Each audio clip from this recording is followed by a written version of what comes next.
155 miles per hour plus. Hurricane Michael brought tremendous tragedy to the Florida Panhandle in a short amount of time. And now we're seeing tremendous generosity as volunteers from all over America flock to the devastated area, giving their time and their resources to help those who've lost so much, including helping them rebuild their lives through Operation Blessing. Check it out. Be sure to subscribe and press alert to get new notifications of new success secrets made available on VFN TV.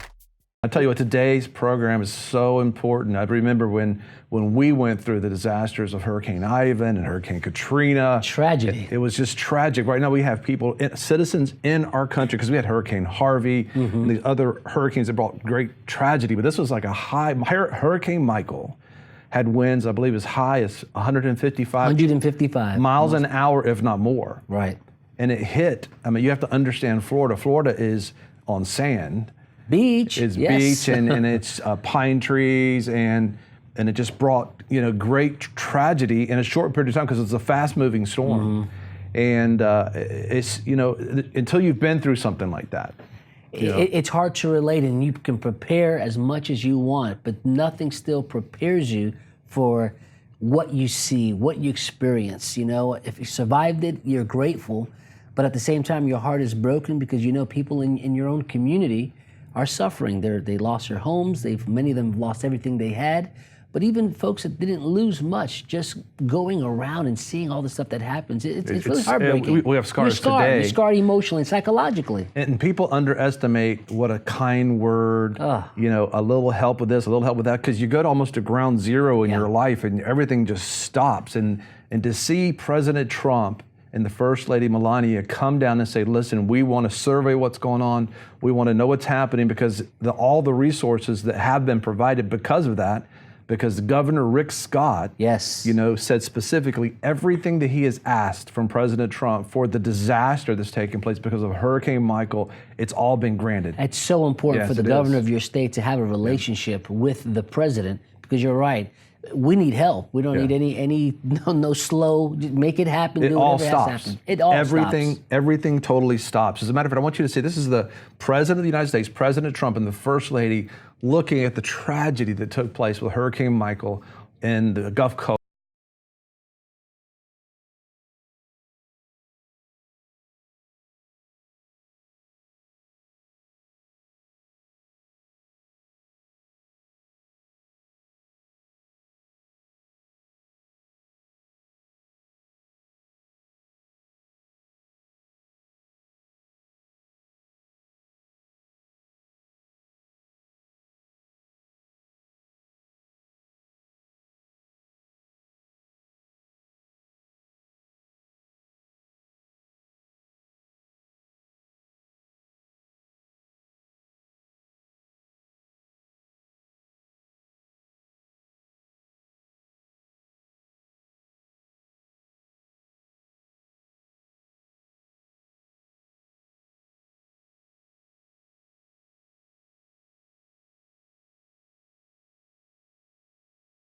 And knowing that our leader comes in, that our president of the United States comes in and surveys it so that the governor of that state can say, I need this, I need that, and the president automatically knows, I know you need this, I know you need that. And it's reassuring because when you're going through trials like that, you need to know that you're not alone. Right. Because I remember we didn't have power in Ivan for 10 days. It's like all civilization ends at that moment. The air conditioning system was the back porch. Oh, man. It was rough. So having the president come in and having others come in to help makes you feel like we're going to make this thing. It's not that bad. We're going to survive it.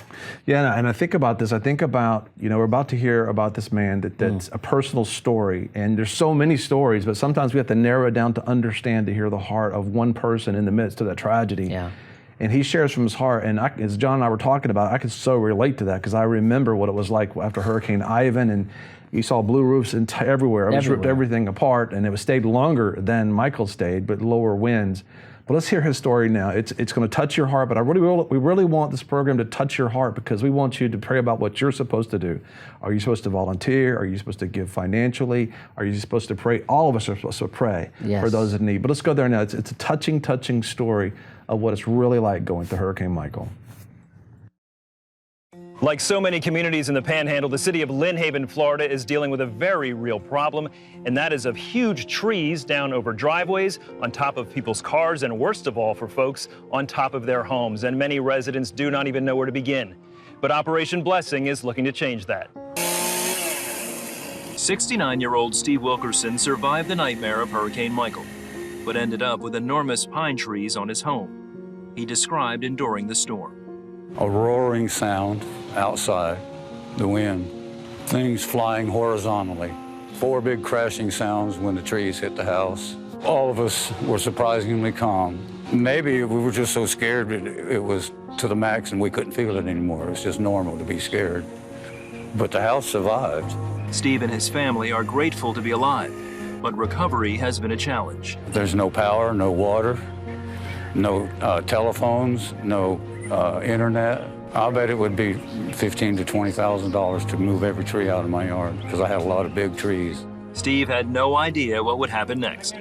Operation Blessing volunteers rolled up with chainsaws and heavy moving equipment. And when y'all drove up today, to be honest, I thought it was just another crew coming up, you know, well, $2,000 a tree, we'll remove them all. And then in comes these smiling faces with God's love in their heart and their mind. And I'm totally stunned and moved. You know, it's hard to keep from crying.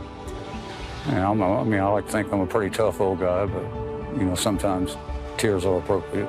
Drew Anthony drove from Georgia to be a part of Operation Blessing's disaster relief volunteer force.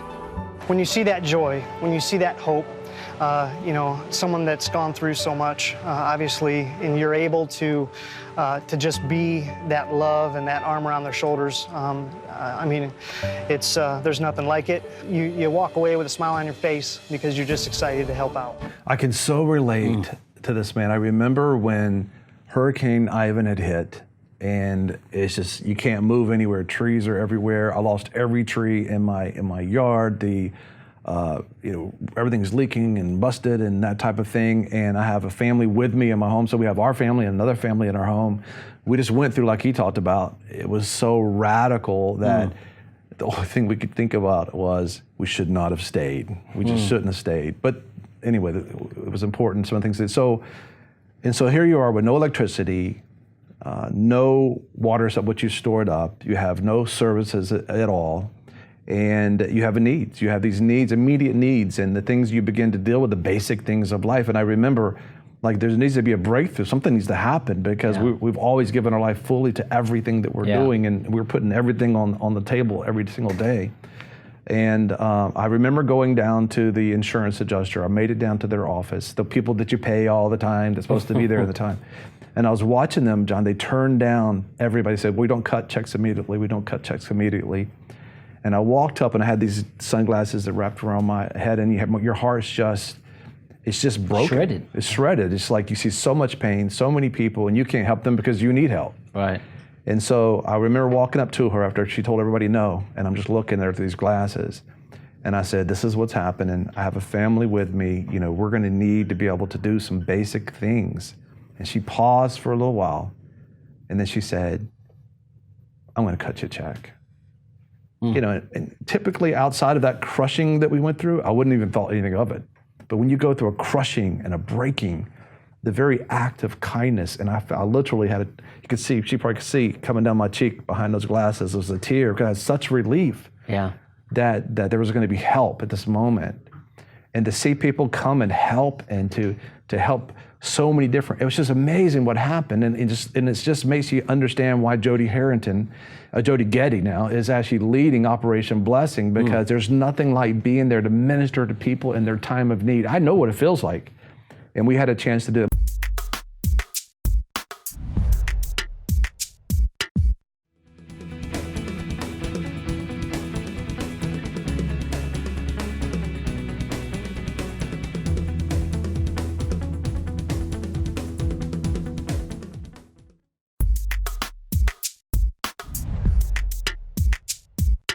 We are right focused to where Hurricane Michael brought such destruction and such tragedy in such a short period of time. Yes. This is a hurricane that just suddenly appeared. Fast. It was so huge. You might be able to see a picture of it on your screen right now. It was so huge. It was so large. and that and it's coming to the small area of Florida. People think it's so, you know, it's only 100 miles from Panama City to Mobile, and it's just like, you know, your heart just breaks for the people. You know, It does. It just, because you've been there, but also the tragedy they're going through. Yeah. But John, tell us about Operation Blessing and what they're doing. Well, I tell you, speaking about that heartache, you know, I remember going through the hurricane myself during Ivan, and 10 days without power. First thing you start thinking about, we got to feed people. Everyone's got to eat. Yeah. And so it's taking care of my family. But in the midst of tragedy, one of the good things that happens, and it did in my community, I'm sure it happens a lot in a lot of communities. You come outside, you talk to your neighbors, you find out everyone's okay. And what we did is we gathered everyone's food, and in my neighbor's driveway, we just started cooking all of this amazing food. Because you have to cook it. It's going to go bad. Right. And then we went to check in our neighbors, some of our older neighbors that, you know, did they survive? Did they have any food? And we brought so many plates of food, but I know a lot of communities weren't able to do that. Correct. And this is why Operation Blessing is so powerful in the work that they do. They bring hot meals, thousands of meals to people that can't even prepare food for themselves. Tractor trailer full Oh, of it's so beautiful. In fact,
after this much destruction.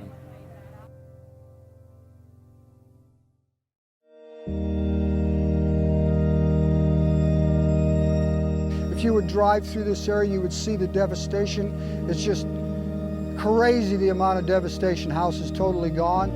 Apartment complex behind me here, people still don't have electric, water. We're bringing them food.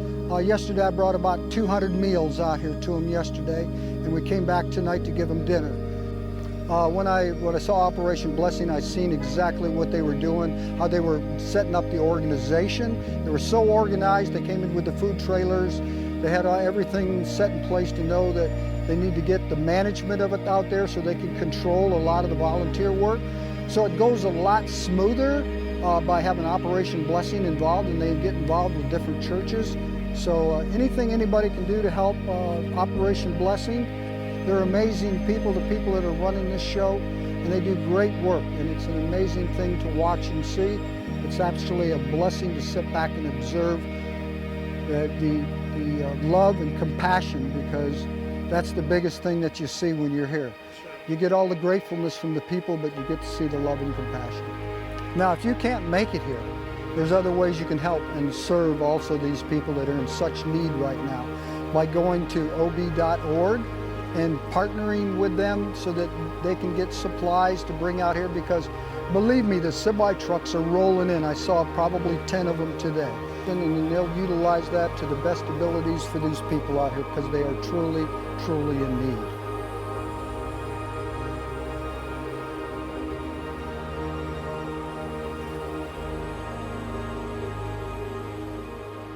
It's so simple. All you have to do is go to your phone, go to your computer, enter in that web address, ob.org/volunteer or donate, and you can be a part. You can be a part. You can volunteer. You see all those folks in the church and you think, like, where did this army come from? Yeah. It's all the community, all the way around within thousands of miles probably that came in to help out. And what Jody organizes that, and her team organizes that with Operation Blessing, and it's very important because you want to know who you're letting in your house and who you're getting food from. And they make sure it's done right. They train them before they launch them, and then they all put on the shirt of Operation Blessing. But those are local members of the churches, as people in local communities, people from other states coming together, and that it's bringing that common unity together. That John 17:23 unity is Operation Blessing, right? And not only volunteering, but you can also donate. Yes. I mean, we know Operation Blessing firsthand. We know Jody, we know Dan. We've worked with them. They're friends. And the work that they do and the finances and the resources they give out is so real, so powerful. In fact, we took a team here to New Orleans for Katrina. And we've organized with a lot of churches and just folks and resources, and we worked at Operation Blessing. And to see compassion and love at a time when people are so broken, you don't want to miss it. And pray, give, and volunteer. And they're so thoughtful because they just don't throw money at something. For example, when they were helping them with Ivan, they asked us to lead a grant situation where we would interview and we would find out who are the ones truly in need. And they gave us Operation Blessing because you donated, people like you donated. We were able to write checks for what, $1,000 for this one, $1,000 for that one. But it came because of everybody giving to that one synergy of what's going on. Remember that family we saw that the baby had all those bites on their legs? Because the ants were floating on, the ants floated on top of the water, Hurricane Katrina. And what they do is they look for a place to land. Well, they found this child, this baby crib, and they climbed up on the baby and bit this baby from every part of its skin. It was just tragic. But you know what? We were there. The Operation Blessing was there. We were there to be able to help. And you can be there. Go to ob.org. That's right. /donate or /volunteer. And listen, I'm telling you, you think about it, it's not that hard. All you do is just say, I want to show up, I want to be a part. You contact them for their website, and they'll tell you when to show up, where to show up, an address to show up, and I would actually ask for a bigger shirt. Give me a bigger t-shirt, but I would put it on and just be grateful to be a part. It's nothing like being that person that says, listen, I'll cut that tree off your roof. Listen, I'll help you cut that sheetrock down, because sometimes you got to cut the sheetrock down to half because it's all water damage. And sometimes you just got to find. I remember when myself and you and Pat were in, watching the devastation of Katrina. We were there. Chris was there too. And Chris was there. Chris Hamilton. You don't get to see him much in the control room, but we're watching this lady. She was on the slab of her house. Everything was gone but the slab. And on the slab, Mississippi. On the slab, and they had like 23-foot wave swells. But so on the slab was like her pictures and some love things, and she's standing in the middle of all this brokenness, and you can't. There's nothing you can do. There's nothing you can say, because her whole life, everything that meant something to her, not just the house, but all the things in your house, the memories, and it's just. It was just still scarred across our heart today. But you know what? God's there for the brokenhearted. He's sending in these volunteers. He's the one laying on each of these individuals' hearts to go in and say, listen, I want to be help to someone. And you never know when that help, that gratefulness comes full circle. Not too long ago, we ran into a gentleman at a place, and he told us he was from Waveland. And sure did. Just the connection was just so beautiful, and he thanked us, and it happened so long ago. It's just a beautiful, beautiful thing. Well, listen, be a part. Go to ob.org. That's right. And participate. Be sure to subscribe and press alert to get new notifications of new success secrets made available on VFN TV. A lot of people want to abide with the Lord, but they just don't have a plan to do it. You can request that plan today at iabide.org.